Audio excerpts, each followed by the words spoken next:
யோவான் 16 நீங்கள் இடரலடையாதபடிக்கு இவைகளை உங்களுக்கு சொன்னேன். அவர்கள் உங்களை ஜெப ஆலயங்களுக்கு புறம்பாக்குவார்கள். மேலும் உங்களை கொலை செய்கிறவன் தான் தேவனுக்கு தொண்டு செய்கிறவன் என்று நினைக்கும் காலம் வரும். அவர்கள் பிதாவையும் என்னையும் அறியாதபடியினால் இவைகளை உங்களுக்கு செய்வார்கள். அந்த காலம் வரும்போது நான் இவைகளை உங்களுக்கு சொன்னேனே என்று நீங்கள் நினைக்கும்படி இவைகளை உங்களுக்கு சொல்லியிருக்கிறேன். நான் உங்களுடனே கூட இருந்தபடியினால் ஆரம்பத்திலே இவைகளை உங்களுக்கு சொல்லவில்லை. இப்பொழுது நான் என்னை அனுப்பினவரிடத்திற்கு போகிறேன். எங்கே போகிறீர் என்று உங்களில் ஒருவனும் என்னை கேட்கவில்லை. ஆனாலும் நான் இவைகளை உங்களுக்கு சொன்னதினால் உங்கள் இருதயம் துக்கத்தால் நிறைந்திருக்கிறது. நான் உங்களுக்கு உண்மையை சொல்லுகிறேன். நான் போகிறது உங்களுக்கு பிரயோஜனமானதாய் இருக்கும். நான் போகாதிருந்தால் தேற்றரவாளன் உங்களிடத்தில் வரார். நான் போவேனேயாகில் அவரை உங்களிடத்திற்கு அனுப்புவேன்.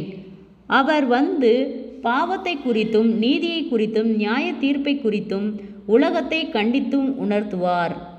அவர்கள் என்னை விசுவாசியாதபடியினாலே பாவத்தை குறித்தும் நீங்கள் இனி என்னை காணாதபடிக்கு நான் என் பிதாவின் இடத்திற்கு போகிறபடியினாலே நீதியை குறித்தும் இந்த உலகத்தின் அதிபதி நியாய தீர்க்கப்பட்டதினாலே நியாய தீர்ப்பை குறித்தும் கண்டித்து உணர்த்துவார். இன்னும் அநேக காரியங்களை நான் உங்களுக்கு சொல்ல வேண்டியதாய் இருக்கிறது. அவைகளை நீங்கள் இப்பொழுது தாங்க மாட்டீர்கள்.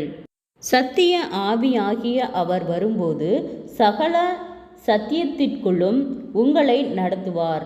அவர் தம்முடைய சுயமாய் பேசாமல் தாம் கேள்விப்பட்டவைகள் யாவையும் சொல்லி வரப்போகிற காரியங்களை உங்களுக்கு அறிவிப்பார். அவர் என்னுடையதில் எடுத்து உங்களுக்கு அறிவிப்பதினால் என்னை மகிமைப்படுத்துவார். பிதாவின் உடையவைகள் யாவும் உண்மையுடையவைகள். அதனாலே அவர் என்னுடையதில் எடுத்து உங்களுக்கு அறிவிப்பார் என்றேன். நான் பிதாவின் இடத்திற்கு போகிறபடியினால் கொஞ்ச காலத்திலே என்னை காணாதிருப்பீர்கள், மறுபடியும் கொஞ்ச காலத்திலே என்னை காண்பீர்கள் என்றார். அப்பொழுது அவருடைய சீசரில் சிலர், நான் பிதாவின் இடத்திற்கு போகிறபடியினால் கொஞ்ச காலத்திலே என்னை காணாதிருப்பீர்கள் என்றும் மறுபடியும் கொஞ்ச காலத்திலே என்னை காண்பீர்கள் என்றும் அவர் நம்முடனே சொல்லுகிறதின் கருத்தென்ன என்று தங்களுக்குள்ளே பேசிக்கொண்டதுமன்றி, கொஞ்ச காலம் என்கிறாரே, இதென்ன? அவர் சொல்லுகிறது இன்னதென்று நமக்கு விளங்கவில்லையே என்றார்கள். அதை குறித்து தம்மிடத்தில் கேட்கும்படி அவர்கள் விரும்புகிறதை இயேசு அறிந்து அவர்களை நோக்கி, கொஞ்ச காலத்திலே என்னை காணாதிருப்பீர்கள், மறுபடியும் கொஞ்ச காலத்திலே என்னை காண்பீர்கள் என்று நான் சொன்னதை குறித்து நீங்கள் உங்களுக்குள்ளே விசாரிக்கிறீர்களோ? மெய்யாகவே மெய்யாகவே நான் உங்களுக்கு சொல்லுகிறேன், நீங்கள் அழுது புலம்புவீர்கள், உலகமோ சந்தோஷப்படும். நீங்கள் துக்கப்படுவீர்கள், ஆனாலும் உங்கள் துக்கம் சந்தோஷமாய் மாறும். ஸ்திரீகளுக்கு பிரசவ காலம் வந்திருக்கும்போது அவள் துக்கம் அடைகிறாள். பிள்ளை பெற்றவுடனே ஒரு மனுஷன் உலகத்தில் பிறந்தான் என்கிற சந்தோஷத்தினால் அப்புறம் உபத்திரவத்தை நினையாள். அதுபோல நீங்களும் இப்பொழுது துக்கம் அடைந்திருக்கிறீர்கள். நான் மறுபடியும் உங்களை காண்பேன். அப்பொழுது உங்கள் இருதயம் சந்தோஷப்படும். உங்கள் சந்தோஷத்தை ஒருவனும் உங்களிடத்திலிருந்து எடுத்து போட மாட்டான்.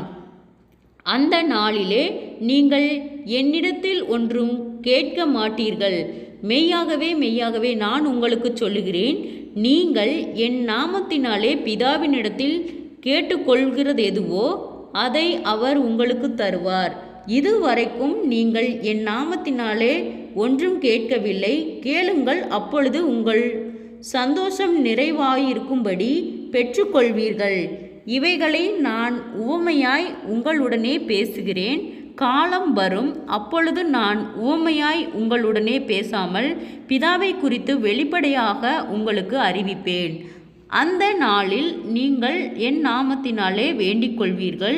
உங்களுக்காக பிதாவை நான் கேட்டுக்கொள்வேன் என்று உங்களுக்கு சொல்ல வேண்டியதில்லை. நீங்கள் என்னை சிநேகித்து நான் தேவனிடத்திலிருந்து புறப்பட்டு வந்தேன் என்று விசுவாசிக்கிறபடியினால் பிதா தாமே உங்களை சிநேகிக்கிறார். நான் பிதாவினிடத்தில் இருந்து புறப்பட்டு உலகத்திலே வந்தேன், மறுபடியும் உலகத்தை விட்டு பிதாவினிடத்திற்கு போகிறேன் என்றார். அவருடைய சீசர்கள் அவரை நோக்கி, இதோ இப்பொழுது நீர் ஊமையாய் பேசாமல் வெளிப்படையாய் பேசுகிறீர், நீர் எல்லாவற்றையும் அறிந்திருக்கிறீர் என்றும் ஒருவன் உம்மை வினாவ வேண்டுவதில்லை என்றும் இப்பொழுது அறிந்திருக்கிறோம். இதனாலே நீர் தேவனிடத்திலிருந்து வந்தீர் என்று விசுவாசிக்கிறோம் என்றார்கள். இயேசு அவர்களுக்கு பிரதியுத்தரமாக, இப்பொழுது நீங்கள் விசுவாசிக்கிறீர்கள், இதோ நீங்கள் சிதறுண்டு அவனவன் தன் தன் இடத்துக்கு போய் என்னை தனியே விட்டுவிடும் காலம் வரும். அது இப்பொழுது வந்திருக்கிறது. ஆனாலும் நான் தனித்திரேன், பிதா என்னுடனே கூட இருக்கிறார். என்னிடத்தில் உங்களுக்கு சமாதானம் உண்டாயிருக்கும் பொருட்டு இவைகளை உங்களுக்கு சொன்னேன். உலகத்தில் உங்களுக்கு உபத்திரவம் உண்டு, ஆனாலும் திடன் கொள்ளுங்கள், நான் உலகத்தை ஜெயித்தேன் என்றார். செபம். கிருபையாய் நேசிக்கிறதான் நல்ல தகப்பனே, ஆசீர்வாதமான வேலைக்காய் நன்றி செலுத்துகிறோம். இயேசுவின் நாமத்தினாலே யோவான் 16வது அதிகாரத்தை தியானிக்க கொடுத்த தயவுக்காய் நன்றி செலுத்துகிறோம். இயேசுவின் நாமத்தினாலே ஒவ்வொருவரும் கையிட்டு செய்கிற வேலைகள், போகிற வருகிற பிரயாணங்கள், அவர்களுடைய தேவைகள் யாவையும் கர்த்தர் சந்தித்து பாதுகாத்து வழிநடத்தும்படியாய் செபிக்கிறோம். ஆண்டவரே, வியாதிகளோடு பலவீனங்களோடு இருக்கிற ஒவ்வொரு பிள்ளைகளுக்காய் செபிக்கிறோம். அற்புத சுகத்தையும் பலத்தையும் ஆரோக்கியத்தையும் கட்டளையிடும்படியாய் செபிக்கிறோம். ஆண்டவரே, சோர்ந்து போன ஒவ்வொரு இருதயங்களையும் கர்த்தர் பலப்படுத்தி பாதுகாத்து வழிநடத்தும்படியாய் செபிக்கிறோம். சத்திய ஆவியாகி அவர் வரும்போது சகல சத்தியத்திற்குள்ளும் உங்களை நடத்துவார். அவர் தம்முடைய சுயமாய் பேசாமல் தாம் கேள்விப்பட்டவைகள் யாவும் சொல்லி வரப்போகிற காரியங்களை உங்களுக்கு அறிவிப்பார் என்ற வார்த்தையின்படியாக அப்பா, வரப்போகிற எல்லா பொல்லாங்குக்கும் இடுக்கண்களுக்கும் உன் பிள்ளைகளை நீர் விலக்கி பாதுகாக்கும்படியாய் நாங்கள் செபிக்கிறோம். ஆண்டவரே, சத்திய வார்த்தைகளை கொண்டு ஆண்டவரே ஒவ்வொருவரையும் தேற்றும்படியாய் நாங்கள் செபிக்கிறோம். இந்த வார்த்தை ஒன்றும் வெறுமையாய் போகாதபடிக்கு உம்மை அறிகிற அறிவிலே வளர கர்த்தாவே நீர் இரக்கம் பாராட்டும். இயேசுவின் நாமத்தினாலே அநேக தடைகள், போராட்டங்கள், நிந்தைகள், அவமானங்கள், பாடுகள், மன அழுத்தங்கள், கவலைகள் யாவும் இயேசுவின் நாமத்தில் விலகும்படியாய் செபிக்கிறோம். ஆண்டவரே, சோர்ந்து போன ஒவ்வொரு இருதயங்களையும் கர்த்தர் பலப்படுத்தும். தடுமாற்றங்கள் யாவும் விலகட்டும் இயேசுவின் நாமத்தினாலே.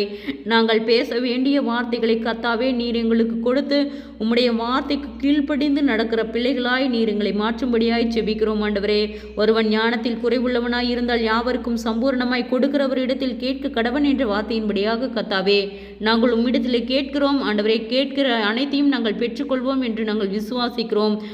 கர்த்தருடைய நாமம் மகிமைப்படும்படியாக எங்கள் தடைகள் யாவும் இயேசுவின் நாமத்தில் விலகும்படியாய் செபிக்கிறோம். தடைகளை உடைப்பவர் என் சமூகம் உனக்கு முன்பாக செல்லும் என்று சொன்ன வார்த்தையின்படியாக கர்த்தாவே, நீங்கள் எங்களுக்கு முன்பாக செல்லும்படியாய் நாங்கள் செபிக்கிறோம். ஆண்டவரே, நீங்கள் எங்கள் முன்பாக செல்லும் போது அநேக பாடுகள், தடைகள் யாவும் விலகி கர்த்தாவே நாங்கள் ஜெயம் எடுக்கிற பிள்ளைகளாய் வளர கர்த்தாவே நீர் இரக்கம் பாராட்டும். சாட்சியுள்ள பிள்ளைகளாய் நிறுத்தும். ஆண்டவரே, என்னிடத்தில் உங்களுக்கு சமாதானம் உண்டாகும் பொருட்டு இவைகளை உங்களுக்கு சொன்னேன் என்று சொன்ன வார்த்தையின்படியாக உலகத்தில் உங்களுக்கு உபத்திரவம் உண்டு, ஆனாலும் திடன் கொள்ளுங்கள், நான் உலகத்தை ஜெயித்தேன் என்கிற வார்த்தையின்படியாக கர்த்தாவே நீர் எங்களுக்கு ஜெயம் கொடுக்கிற தேவன். எல்லாவற்றிலும் முதன்மையாய் நாங்கள் தேர்ச்சி பெற்று கர்த்தருடைய நாமத்தை மகிமைப்படுத்த கர்த்தாவே நீர் எங்களுக்கு இரக்கம் பாராட்டும். அநேக இக்கட்டுகளுக்கும் பாடுகளுக்கும் நீர் எங்களை விலக்கி பாதுகாத்து கொள்ளும். ஆண்டவரே, தடுமாற்றங்கள் யாவும் இயேசுவின் நாமத்தினாலே விலகும்படியாய் செபிக்கிறோம். ஆண்டவரே, மெய்யாகவே மெய்யாகவே நான் உங்களுக்கு சொல்லுகிறேன், நீங்கள் அழுது புலம்புவீர்கள், உலகமோ சந்தோஷப்படும். நீங்கள் துக்கம் அடைவீர்கள், ஆனாலும் உங்கள் துக்கம் சந்தோஷமாய் மாறும் என்று சொன்ன வார்த்தையின்படியாக கர்த்தாவே எங்கள் துக்கங்கள் எல்லாம் மாறி சந்தோஷம் அடைகிற பிள்ளைகளாய் கர்த்தாவே நீர் வளர கர்த்தாவே நீர் எங்களுக்கு இரக்கம் பாராட்டும். ஆண்டவரே, அப்பா, அநேக பாடுகள் மத்தியில் இருக்கிற ஒவ்வொருவரையும் கர்த்தர் விடுதலையாக்கி ஜீவனுள்ள சாட்சியாய் எழுப்பும். எல்லா வேளையிலும் ஒரு ஆசீர்வாதத்தை கட்டளையிடும். எல்லா பிரயாணங்களிலும் தேவனுடைய கரம் கூட இருக்கும்படியாய் செபிக்கிறோம். அநேக போராட்டங்களுக்கு நீர் எங்களை விலக்கி பாதுகாத்து கொள்ளும். பொல்லாத கொடியாத வியாதிகளுக்கு பலவீனங்களுக்கு நீர் விலக்கி பாதுகாத்து கொள்ளும். தடுமாற்றங்கள் விலகட்டும். குறைவுகள் எல்லாம் கிறிஸ்து இயேசுக்குள் மகிமையால் நிறைவாக்கப்படட்டும். அநேக ஆயிரங்களுக்கு பிரயோஜனமுள்ள பாத்திரமாய் ஒவ்வொருவரையும் நீர் பயன்படுத்தி பாதுகாத்து வழி நடத்தும். ஆண்டவரே, வீண் செலவுகளுக்கும் வீண் பிரயாணங்களுக்கும் நீர் விலக்கி பாதுகாத்து கொள்ளும். அற்புதங்களை காணும்படி செய்யும். அதிசயமாய் வழிநடத்தும். இயேசுவின் மூலம் ஜெபங்களும் பிதாவே, ஆமேன்.